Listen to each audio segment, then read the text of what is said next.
예, 앞서 전해드린 것처럼 어제 오후 서울 시내 한 주택에서 일가족 3명이 숨진 채 발견됐습니다. 대체 어떤 내막이 있길래 이런 일이 벌어진 걸까요? 자, 한편 이태원 살인사건의 진범으로 지목된 패터슨의 첫 재판이 지금 열리고 있습니다. 과연 진실은 밝혀질까요? 오늘 이 시간 정태훈 변호사, 백기종 전 수서경찰서 강력팀장 두 분 모시고 자세한 얘기 나눠보도록 하겠습니다. 네. 안녕하십니까? 네, 안녕하십니까? 자, 먼저 서울 강서구에 있었던 일가족 사망 사건 얘기 좀 해보겠습니다. 네. 자, 팀장님, 모녀 그리고 아버지가 이렇게 숨진 채 발견이 됐습니다. 동반 자살입니까? 이 동반 자살로 보기는 좀 여러 가지 석연치 않은 점이 있는데요. 우선 이제 경찰에서는 이 그 처조카, 남편의 처조카가 20대 처조카가 이제 그 신고를 해옴에 따라서 현장에 확인을 했는데. 사실 외부의 침입 흔적은 없는 걸로 이렇게 밝혀졌고요. 그런데 이제 그 딸과 부인은 전혀 외상이 없는 상태로 발견이 됐는데 아마 질식사인 걸로 지금 이렇게 판단을 현재는 하고 있습니다. 부검을 해봐야 되겠지만. 그런데 문제는 남편의 머리에 검정 비닐봉지가 씌워져 있는 상태고 그다음에 손목, 발목, 심지어 다리까지 묶여 있는 상태란 말이죠.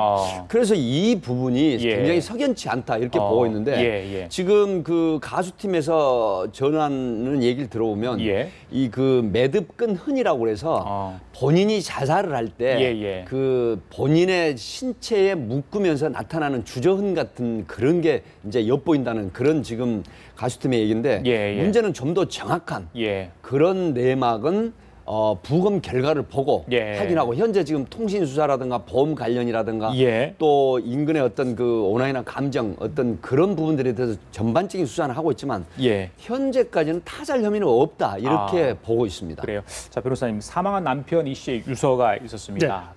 아내가 좀 빚을 많이 졌다 이런 내용. 특히 이제 아내 김 씨가 암 치료를 했다고 봅니다. 그렇다면 이 암 치료를 하는데 많은 돈을 썼는지 그 부분은 좀 조사를 해봐야 될 것 같은데 어떤 돈 문제 때문에 이게 자살을 했는지 자살 동기는 아직 드러난 게 없죠. 근데 자살 자체도 아직 확인된 바가 아니죠. 지금 말씀하신 것처럼 일가족 3사람이 사망한 건 맞지만.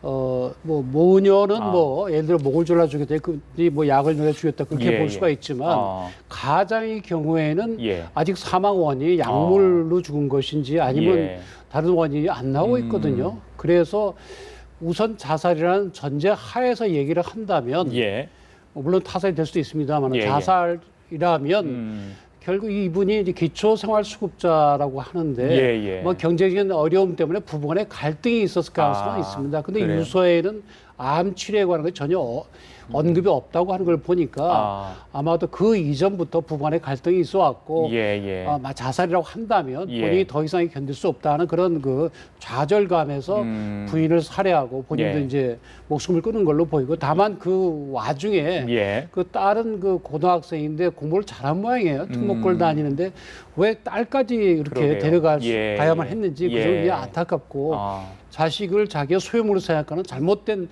사고방식의 결과라고 보입니다. 맞습니다. 이런 소식들 동반 자살, 만약에 자살이라면 이런 경우가 한두 건이 지금 일어나고 있는 게 아닌데 너무 많습니다.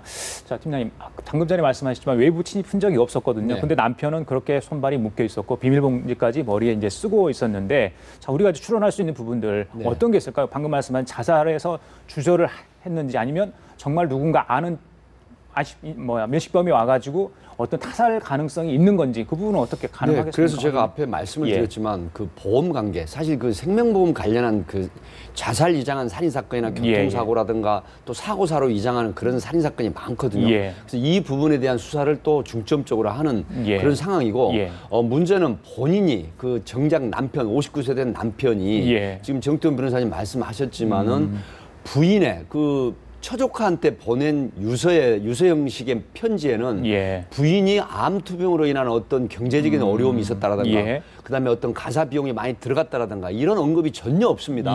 다만 부인이 나를 속이고 많은 경제적인 손실을 입혔다라는 원망 섞인 얘기가 있었단 말이죠. 근데 이런 측면이 있고 또 본인이 얼굴에 봉지를 씌우고 자살하는 사람이 통상적으로 목을 매단다라든가 아니면 음독을 한다라든가 이런 측면인데 사실 저도 일선에서 많은 그 수백 건의 변사 현장을 봤지만 본인이 스스로 머리에 봉지를 씌우고 손발을 다 묶는다라든가 발목을 묶는다라든가 물론 그 주저 매듭근 흔히 발견됐다고는 하지만 이런 부분들이 위장했을 가능성도 있다. 있다. 손에 이렇게 나타나는 겁니까? 마지막으로 손을, 그러니까 그걸 이용하려면 손을 써야 되지 않겠습니까? 그렇습니다. 예, 예. 그래서 그 부분이 가수팀에서 확인해 보니까 예, 예. 주저흔 끈이 나온다. 이제 이런 부분인데 예. 그렇다고 하더라도 이 사안이 왠지 석연치 않다는 느낌이 있습니다. 예. 그래서 이 부분에 대한 건 전반적인 통신 수사, CCTV 또 예. 과학 수사 이런 걸 종합적으로 확인하고 예. 그다음에 부검 결과까지 나오게 되면 결론을 내릴 것 같습니다. 알겠습니다. 주저이라는 건 예를 들어 그런 겁니다. 내 자살을 나갈 때 칼로 이렇게 찌르잖아요. 그렇죠. 이게 아프기도 하고 예, 예. 주저되거든요. 그래서 자꾸 몇 번 찌르다 마지막 성공하게 되면 그 흔적이 남는 건데 예, 예. 손을 묶는다고 해서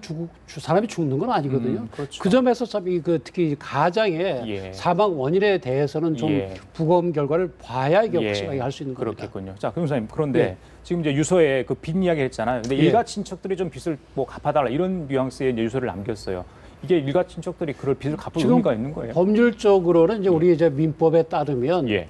그 죽은 사람이 죽으면 그 사람의 직계 비속, 아들, 딸, 손자가 이제 빚을 갚아야 되고 예. 재산뿐만 아니라 빚도 상속이 되니까요. 아. 그쪽이 없다면 예. 부모, 아. 그쪽이 없다면 형제자매, 예. 형제자매가 없다면 사촌까지 이 빚을 갚아야 되거든요. 예. 물론 재산도 이전되지만 아. 그래서 이 경우에 지금 딸도 죽고 부인도 죽고 본인도 죽었지 않습니까? 예. 그렇다고 한다면 그 재산은 지금 말씀드린 순위대로 상속이 되는 거죠. 예. 빚과 재산의 그럼 가치. 부모와 형제가 다 있다면 그걸 나눠서 등분을 부모가 해서 있다면 우선 부모한테 가죠. 아, 전액을 부모가 순위에 갚아야 따라서 되는 건- 아, 그렇습니다. 그렇습니까? 순위가 이제 1순위가 직계 비속, 예. 2순위가 직계 존속, 예. 그다음에 3순위가 형제자매, 4순위가 사촌인의 혈족 그렇게 예, 돼 있거든요. 예, 단계혈족 예. 이렇게 돼 있거든요. 아, 그러니까 이제 그 친척들 중에 지금 예. 말씀드린 친척들 중에 아니 내가 그걸 왜 갚아야 되느냐 하는 예, 분들은 예. 이제 상속 포기 신고를 가정법원에 해야 됩니다. 예, 예. 자기가 상속이 된다는 걸 알 때로부터 3개월 내에 하면 예, 됩니다. 알겠습니다. 자, 그리고 엽기적인 사건 하나 좀 다뤄보고 가겠습니다. 지인을 살해한 뒤 시신을 암매장했습니다. 아, 그것도 몰라서 장기 매매까지 모의했다고 하는데, 자, 팀장님. 네. 깜짝 놀랐어요, 이 소식 듣고. 네. 예. 어떻게 이렇게 많은 사람이 또 범행에 가입을 했더라고요. 그렇습니다. 예. 이 피의자들은 그 생활비와 유흥비 마련하기 위해서 예. 미성년자 5명이 포함된 예. 그런 그 진주파 소위 작업 대출이라고 하는 인터넷에 많이 보면 있거든요. 아. 그 신용 불량자들이 다른 사람 명의로 작업 대출을 받아서 예. 그 돈을 사용하는 그런 형태인데 예. 결국은 전주파, 진주파라고 이렇게 지금 있습니다. 전북지방경찰청 강역수사대 예. 그 강역수사 3팀 김현민 팀장 파트에서 했는데 굉장히 이번에 사건을 잘했어요. 사실 8월 25일 날 오전 2시에 예. 이 강모 씨가 27세 된 여성인데 고등학교 동창을 불러냅니다. 불러낸 이유가 그 사람의 직업과 신용도를 알아내기 위해서. 예. 그래서 새벽 2시까지 술을 마시다가 결국은 그 사람이 작업 대출을 권유하니까 거절한다. 예. 이렇게 되니까 렌터카 안에서 뒤쪽에서 목을 졸라서 살해하고 그다음에 그 사람의 그 재직 증명서와 신분증, 예. 주민등록증을 뺏고 예. 경남으로 가서 결국은 이 매장을 합니다. 이게 경남 함양에다 매장을 해버리거든요. 예. 그렇게 되고 그다음에 이제 전주에서 강모 신모라는 이 주범들이 진주파하고 연결을 해가지고 예. 도와달라. 이렇게 돼서 또다시 그 전이죠. 8월 3일 날 오전 11시경에 그 동창생, 남자 동창생 전모 씨 27세를 또 불러다가 협박을 해가지고 강요해서 600만 원 상당을 대출을 받고 풀려나게 하는데 문제는 전북지방경찰청 강역수사 3팀 김현민 팀장 파트에서 왜 잘했냐면 이 풀려난 사람을 첩보로 인지를 해가지고 그다음에 치밀하게 그 사람을 안심을 시킨 상태에서 그 범죄 행위를 발견해낸 겁니다. 그래서 결국은 이 암살 당한 사람, 살해 당한 사람 신분증을 봤다는 그런 단순한 진술을 가지고 수사를 확대를 해서 결국 그 서울 동작구에 사는 어머니가 고향이 충북 음성에다 실종 신고를 했는데 그걸 인지를 하고 결국은 통신수사, 특수기법수사 뭐 여러 가지 CCTV 동선 이런 수사를 해서 결국은 10월 3일 날 서울 신림동에서 전주파 2명을 주범을 체포하죠.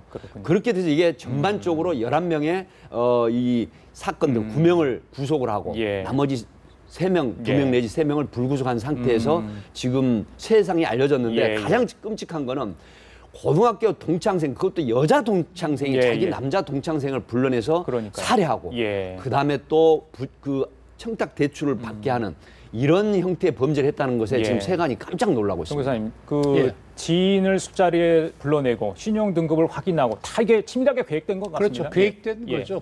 그런 점에서 지금 이 사람들은 뭐 하도 범행이 많아서 이 뭐 죄명을 붙이려고 그러면 강도살인, 사체유기, 사문서 위조, 또 위조 사무소 행사, 사기, 체포감금, 뭐 폭력 수없이 많은데 엄청나네요. 그 중에서 이제 강도살인죄만 보더라도 이것이 이제 대법원 양형 기준에 따르면 이게 25년 이상 또는 무기징역 이상입니다. 계획적 살인 범행이고 또 강도살인이기 때문에 그래서 아마 그 각자 이제 분담 행위에 따라서 처벌을 받겠지만 주범의 경우에는 적어도 25년 이상 형사처벌을 받게 될 가능성이 매우 높습니다. 백대장, 미성년자까지 왜 가담을 한 겁니까? 이들은 어떤 역할을 한 거예요? 미성년자는 감시 역할을 하고 그다음에 어디로 끌고 가라고 하면 감금한 상태에서 감시하거나 끌고 가는 그런 역할을 했거든요.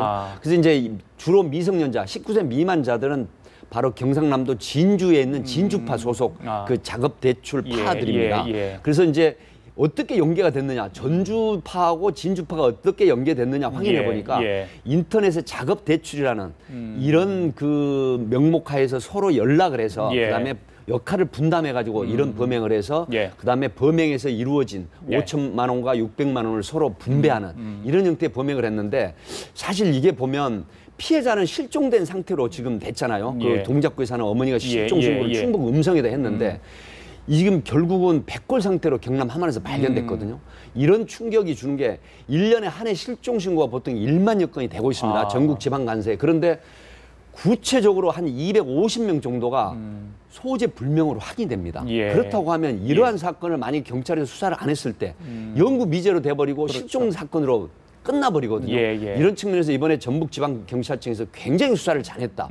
그리고 정말 너무 충격적인 사건인데 이런 고등학교 동창생이 만나자고 해서 술을 먹었는데 결국 실종이 되고 사체로 발견됐다는 데서 누구 믿을 수도 없다는 그런 생각 때문에 참 소름이 끼치는 사건입니다. 범행 대상이 예전에는 전혀 모르는 사람들의 이제 명의를 도용하거나 아니면 노숙인들의 이름을 빌려서 했는데 이젠 그것이 이제 요즘 그 점점 기술이 발전돼서 그 신원 확인이 가능해지니까 이제는 지인들을 상대로 한 범행이기 때문에 더욱더 잔인해지고 기술의 발달이 꼭 우리 삶을 더 좋게 하는 건 아니라는 한 단면을 보여주고 있습니다. 알겠습니다. 오늘 대답 여기서 마치도록 하겠습니다. 두 분 고생하셨습니다. 감사합니다.